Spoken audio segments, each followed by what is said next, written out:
Hello friends, નમસ્તે. વિનાસ કિચનમાં મારા સબસ્ક્રાઈબર્સ અને વ્યુઅર્સને મારી યુટ્યુબ ચેનલ પર નવા વિડીયોઝ માટે સ્વાગત છે. આજે બનાવીશું ઓટ્સ સાથે પાલકની રોટલી. આના માટે ન મેંદો, ન ઘઉંનો લોટ, ન ઈસ્ટ, ન તેલ, ન ખાંડ, કાંઈની જરૂર નથી. વેટ લોસ માટે પરફેક્ટ સારી એવી રોટલી છે, જે તમને રેસ્ટોરન્ટમાં કે ધાબા પર નહીં મળે. આ તમે ઘરે જ બનાવી શકો છો. હવે મિક્સર જારની અંદર આ જે ઓટ્સ છે, ઓટ્સ પ્રોટીન, આયરન અને ફાઈબરથી ભરપૂર હોય છે. એના માટે એ વેટ લોસ માટે પરફેક્ટ હોય છે. હવે આને મિક્સર જારની અંદર ગ્રાઇન્ડ કરી લઈશું, જેથી એનો લોટ બની જશે. જો આ લોટ તમને થોડો કકરતો લાગે તો તમે ચાળણીથી ચાળી લેશો. મારો લોટ તૈયાર થઈ ગયો છે, એકદમ ફાઇન. હું આને ચાળી લીધો છે. હવે એક મિક્સિંગ બાઉલની અંદર હું પાલક, ધાણા, અદરક અને લસણ, આ ચારેય વસ્તુ ગ્રાઇન્ડ કરી લેવી. હવે રોટલી કરવા માટે એક મિક્સિંગ બાઉલ લીધું છે. એની અંદર જે આ પેસ્ટ બનાવી છે પાલકની, એ નાખીશું. અને એની અંદર આ જે લોટ છે ઓટ્સનો, એ નાખીશું. આના પર અંદર વધારે પડતું પાણી નાખવાનું નથી. સ્વાદ અનુસાર મીઠું. આ બધું મિક્સ કરીને એનો લોટ બનાવીશું.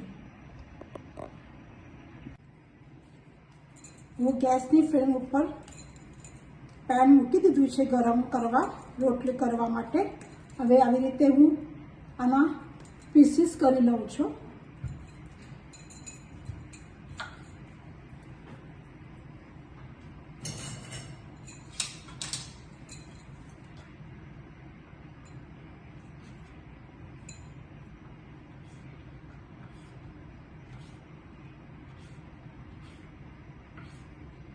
પછી એને સરખું કરીને એની રોટલી કરીશું. તમે નાની મોટી ગમે તેવી રોટલી કરી શકો છો. હું નાની જ કરવાની છું.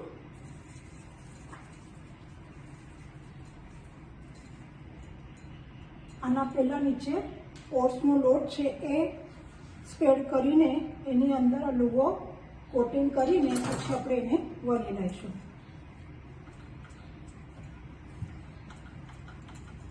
આ રોટલી ખાવામાં બહુ જ સ્વાદિષ્ટ લાગે છે, હેલ્ધી પણ હોય છે અને વેટ લોસ માટે પરફેક્ટ એવી આ રોટલી છે.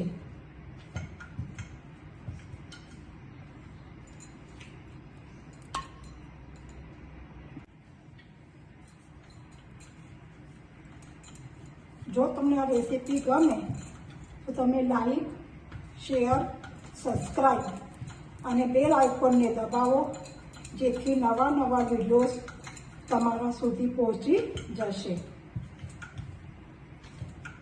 એક સબસ્ક્રાઈબ તો કરી જ નાખશો.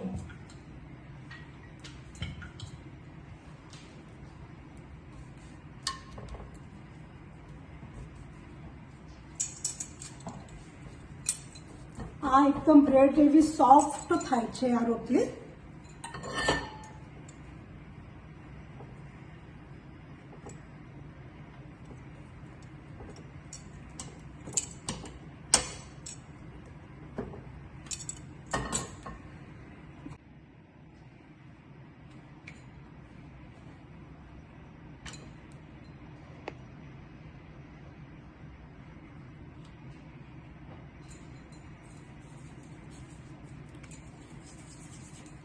આ રોટલી ખાવામાં બહુ સ્વાદિષ્ટ લાગે છે અને વેટ લોસ માટે પરફેક્ટ છે. તેને ચોક્કસ એક વખત ટ્રાય કરશો.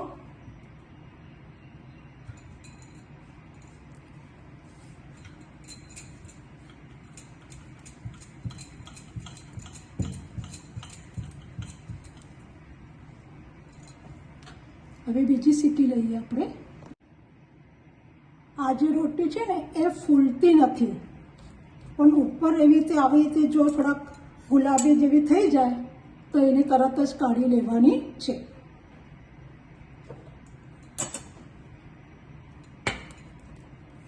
આવી રીતે હું બધી જ બનાવી લીધી છે, તમે જોઈ શકો છો. Thank you for watching.